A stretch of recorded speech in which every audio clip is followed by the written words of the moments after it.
Hi guys! Welcome back to another YouTube video. It's me once again, your coach AJ Palmos. At kung bago ka sa aking YouTube channel, i-click mo lang ang subscribe button, bell notification para like ang updated sa mga future videos natin. For today's video, this is a very special Valentine's segment for today. Dahil Valentine's Day ngayon, mag-share naman po ako ng something na kakaiba sa ating mga kadalasang pinopost dito sa ating YouTube channel. Ito po ay Valentine's special natin para po sa aking mga viewers. Ang topic natin for today ay 10 qualities ng tamang life partner. Paano ba natin malalaman kung tayo ay nasa tamang mga partners na? Kung ikaw ay single, naghahanap ka ng partner, kung ikaw ay may jowa or may asawa, ang bidyong ito ay para sa iyo. O sabihin ko sa iyo yung 10 sikreto para sa isang long-lasting relationship. Kung ready ka na, simulan na natin. Tara!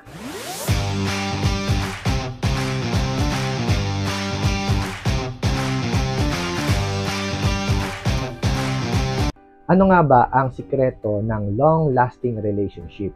Ito pong long-lasting relationship na makikita nyo po sa ibang mga tao, lalo na po sa mga matatagal na pong mag-aasawa, pasok po dito yung 10 qualities na babanggitin ko.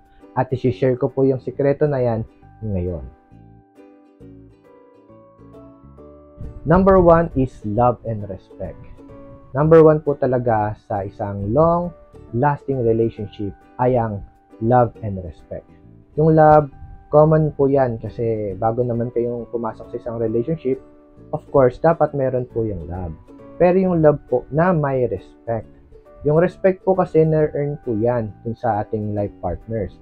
Ano ba yung naipon natin para sa kanya na pagmamahal, yun po yung nagiging respect niya sa atin. Sabi nga po, si God po ay love at ang love po ay si God.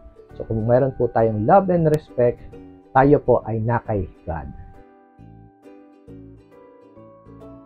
Number 2, praise with you. Importante po sa isang life partner na tayo po ay nagpe-pray to each other. Hindi lang po one way. Importante po na ang center po ng ating buhay ay si God pa din. Kunwari, si partner yung magpe-pray ngayong tanghalian at si partner naman ang magpe-pray pagdating ng bedtime. So, yung pagpapractice po ng praying, lalo na po nagpe-pray po tayo sa isa't isa, malaking bagay po yan para po tayo nagtatanim ng maganda sa puso natin at syempre, nagiging sentro natin si God sa ating relationship. Kung meron po tayong ganitong partner, kaya tayong ipagdasal, swerte po tayo sa ating life partner. Number 3, adds value to you. Kung dati ka ng mabait, kung dati ka ng mabuti, ang kagandahan dito, kung yung partner mo is add value to you, kung dati ka ng magaling, mas lalo kang gagaling. Ma-enhance kung ano man yung meron ka sa iyong buhay. At hindi po yan basta-basta makikita. Mapapansin po yan ng mga tao sa paligid mo, lalo-lalo na ng mga pamilya mo, mga mahal mo sa buhay, dahil ang magkakaroon ng value, reflection mo po yan sa ibang tao pag kayo na po ay magkasama. So, napakagandang quality yung may adds value to you. Dapat, syempre, ganun ka rin sa iyong partner. Nag-add value ka rin sa buhay niya. Number 4 is show and give affection. Importante po sa mga mag-partners po na nagpapakita po at nagpaparamdam ng affection sa bawat isa. Yung simpleng, kumain ka na ba? Pinagluto na kita? Pinaghain na kita? Gusto mo ba ng kape? Gusto mo ba ng masahe? Yung simpleng mga gestures na yan, malaking bagay po yan or factor sa pagkakaroon ng long-lasting relationship. Dahil yung mga malilit na bagay na po na yan, darating po yung time na magsasawa po kayo. Habang kayo po ay nasa isang relationship at nakikita nyo po na very much willing ang mga partners nyo na mag-serve para sa inyo, maganda po sila maging part ng inyong lifelong relationship. Number 5 is committed to be faithful. Ito po, hindi po ito hinihingi. Ito po ay ibinibigay dapat ng pusa. Ang pagiging faithful po ay isang quality ng isang partner na totoong nagmamahal. Magkaiba po kasi yung loyal at faithful. Ang loyal po is kahit anong gawin ko, sa'yo pa rin ako uuwi. Ang faithful naman po is Wala na akong hinahanap na iba, ikaw lang, sapat na. Ang quality po ng pagiging faithful, malaking bagay po yan sa isang long-lasting relationship dahil ito po ay dapat kusang ibinibigay ng ating partner. Number 6, know how to accept mistakes o yung tinatawag nating humility o maging mapagkumbaba. Sa isang relationship po, hindi naman may iwasan na mayroong nag-aaway, may nagkakamali. Okay lang po yan, normal lang po yan sa isang relationship. Pero ang mahirap po sa isang relationship, pagka ang inuna natin yung ating ego, yung ating pride, instead na mapabuti yung ating pag-uusap, lalong lumalala dahil hindi marunong tumanggap ng pagkakamali. Kadalasan nga po ang mga lalaki pa ang unang humihingi ng sorry kahit kasalanan na po ng babae.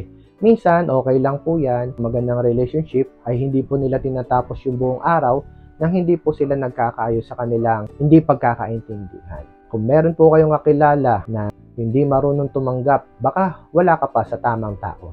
So, hanapin mo po yung may quality na meron pong acceptance sa kanyang pagkakamali at willing na magbago. Number 7, value communication. Very important po sa mag-partner na lagi po sila nagko-communicate. Sa kahit na anong bagay, especially po kung nasa stage na po kayo na seryosohan po ang inyong status. So, dapat lahat po ng bagay na pwede ninyong pag-usapan, dapat po napag-aagrihan po ninyo. Meron naman po mga past na hindi maganda, dapat i-set aside na po yan kasi wala naman na pong barrier yan para sa inyong present relationship. Ang importante po, nag-uusap po kayo at nagkakaintindihan. Value communication, ibig sabihin, marunong po tayo makinig sa both parties.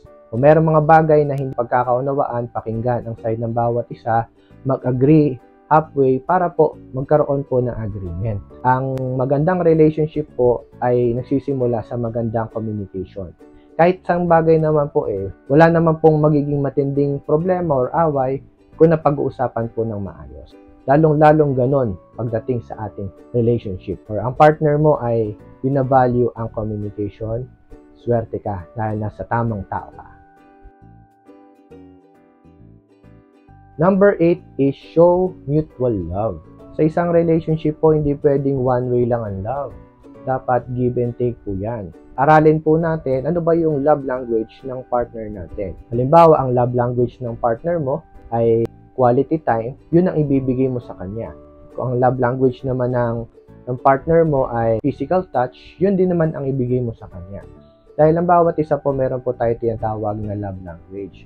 Kailangan kilala natin yung mga partners natin, ano ba yung mga gusto nila at ang ayaw nila, para yung mga bagay na to na pagkakasunduan at nagiging maganda ang relasyon dahil kilala ninyo yung love language ng bawat partners natin. Number 9, support your dreams and goals. Ito, very important to, lalong-lalo na sa mga may partner na. Kung kayo po ay may girlfriend or boyfriend na, or kayo po ay may fiancé na, importante po na napag-uusapan niyo po itong mga bagay na to. Sa totoo lang po, sa paghahanap po ng mga partners, importante po na ang partner po na makuha ninyo ay hindi lang po basta maganda. Dapat po meron po silang qualities ng life partners katulad ng mga dreams and goals. Dahil saan ba tutungo ang relasyon ninyo kung hindi sa pag-aasawa? Kung may pangarap ang iyong partner, dapat suportahan po natin ito. At kung may bagay na hindi tayo mapag-agrihan, dapat po yan pinag-uusapan. Kasi ang success po ng isang pamilya ay nasa pagsuporta po ng bawat panig. Kung may pangarap ang babae, suportahan ng babae sa kanyang mga pangarap. At kung may pangarap ang lalaki para sa kanyang pamilya, dapat parehas pong nagsusuportahan. Ang isang magandang relationship po, meron pong iisang dreams and goals para sa kanilang future.